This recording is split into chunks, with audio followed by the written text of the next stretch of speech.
Hi everyone, welcome back to my channel. And for you who new to my channel, hello, aku Sincera. Di channel ini biasanya aku bahas seputar introvert because I'm an introvert myself. Dan kadang juga aku bahas soal hal-hal yang random. Contohnya cerita hantu pengalamanku sendiri dan juga teman-temanku ya. Anyway, di video kali ini aku akan membahas tentang NPD alias Narcissist Personality Disorder. Dan buat kalian yang sama kayak aku yang baru mendengar kata NPD ini, bisa dong kalian lihat video ini sampai habis ya buat ya tambah-tambah pengalaman sedikit lah ya, atau pengetahuan maksudku.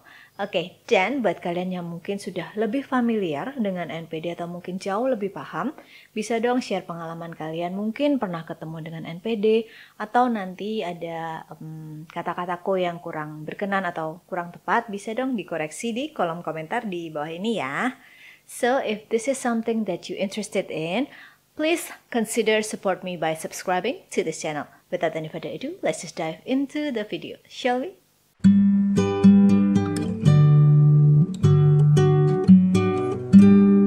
Masuk langsung ke hal pertama, yaitu tentang pengertian NPD itu sendiri.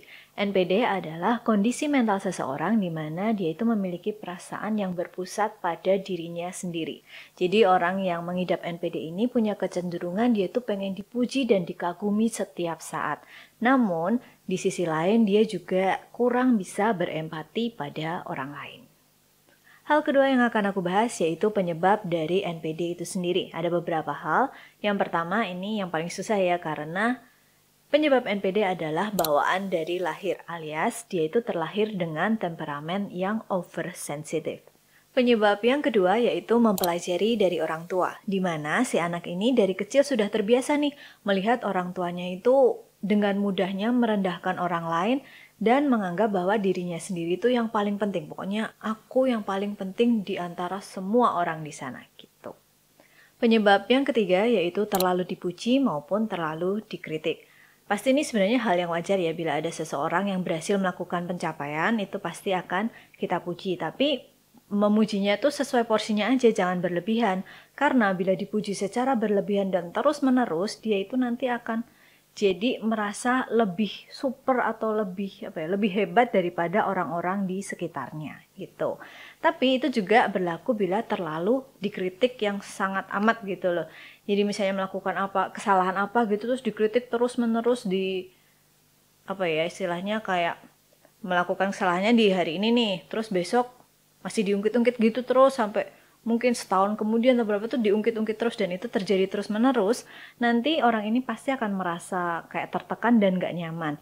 Nah, ada kadang ini beberapa orang yang akhirnya membuat barrier, membuat kayak benteng untuk dirinya sendiri dengan cara menjadi terlalu percaya diri atau overconfidence, di mana sebenarnya ini ya cuman benteng untuk menutupi rasa ketidaknyamanan atau rasa tertekannya mereka gitu.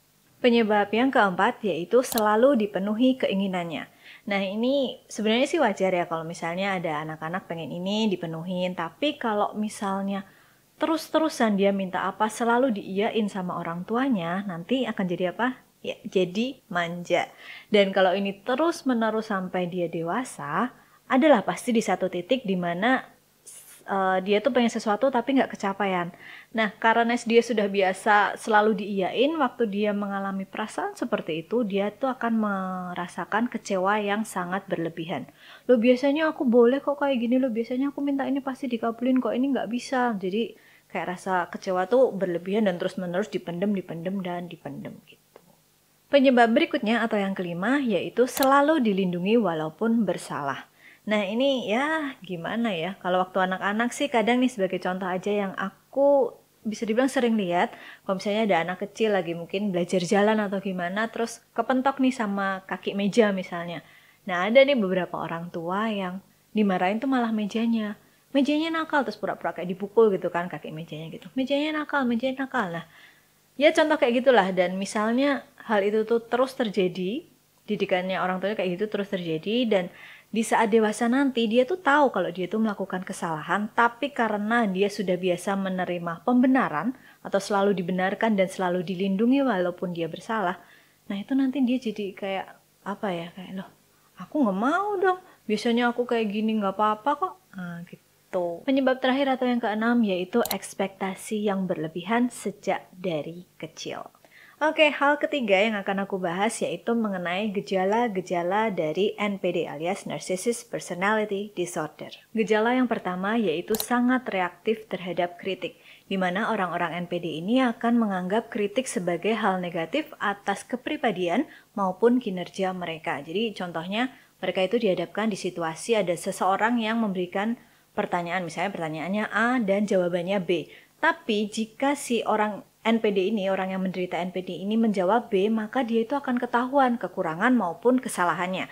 Jadi, orang NPD ini cenderung akan melakukan kayak pengalihan pembicaraan, penggantian topik atau gimana, ataupun cenderung juga berbohong. Pokoknya, gimana pun caranya supaya aku tuh nggak ketahuan kekuranganku ini, ataupun kelemahanku ini, ataupun kesalahanku tuh ini, gitu.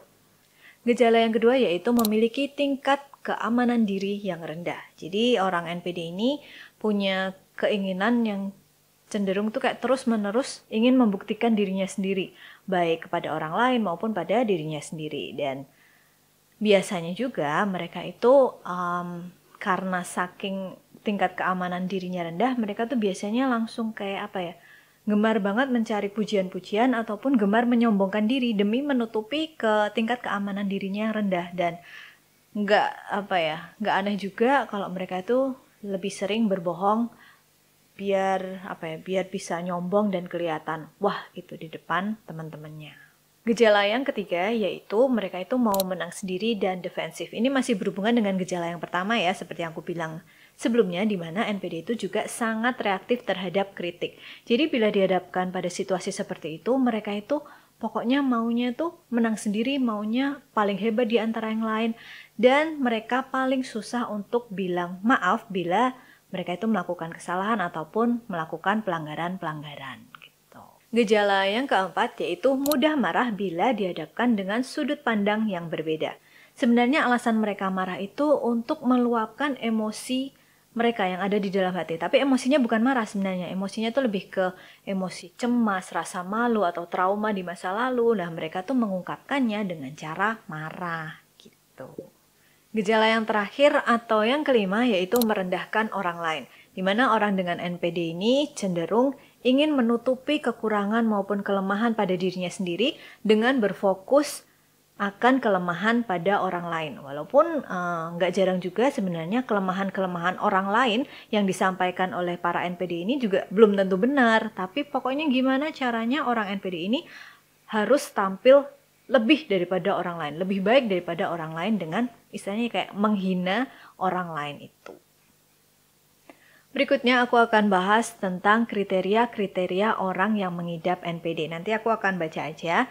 Jadi bila misalnya dari kriteria-kriteria yang aku baca nanti ada 5 aja yang masuk dalam diri kalian atau mungkin orang-orang yang kalian kenal, itu kemungkinan kalian atau orang-orang yang kalian kenal itu mengidap NPD. Gitu ya.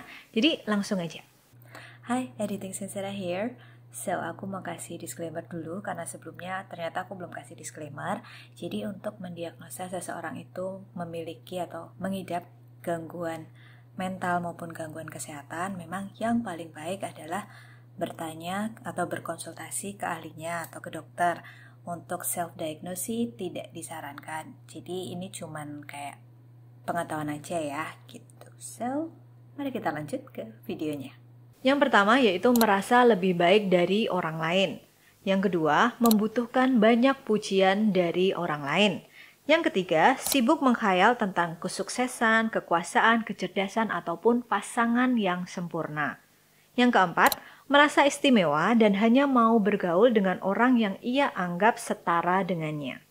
Yang kelima, merasa berhak mendapat perlakuan khusus dari semua orang. Kemudian berikutnya, yang keenam kalau nggak salah, memanfaatkan orang lain untuk keuntungannya sendiri. Kemudian yang ketujuh, tidak memiliki empati dan kepedulian terhadap orang lain. Yang kedelapan, sering merasa iri kepada orang lain ataupun merasa bahwa orang lain itu iri pada dirinya. Dan yang terakhir, memiliki sikap arogan dan sombong. Hal terakhir yang akan aku bahas yaitu tentang pencegahan gimana sih sebisa mungkin menghindari NPD itu. Yang pertama adalah segera berobat ke dokter bila mengalami gangguan kesehatan mental.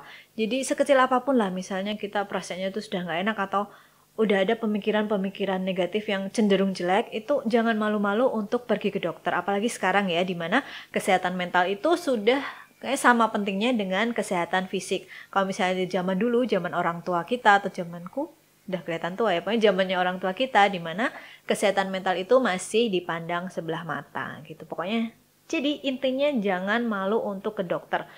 Sudah banyak caranya, sudah banyak juga klinik-klinik ataupun apa yang memudahkan kalian untuk segera ke dokter gitu.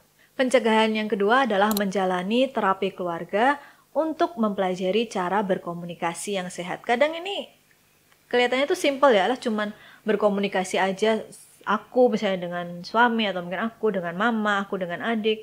Tapi kadang juga bisa dibilang susah kalau kita sudah mengalami apa yang namanya luka batin. Jadi jangan ragu untuk ngambil terapi itu, karena pokoknya kan bisa membuat kita jadi lebih baik dan hubungan kita dengan keluarga nantinya juga dengan sesama itu akan menjadi lebih baik.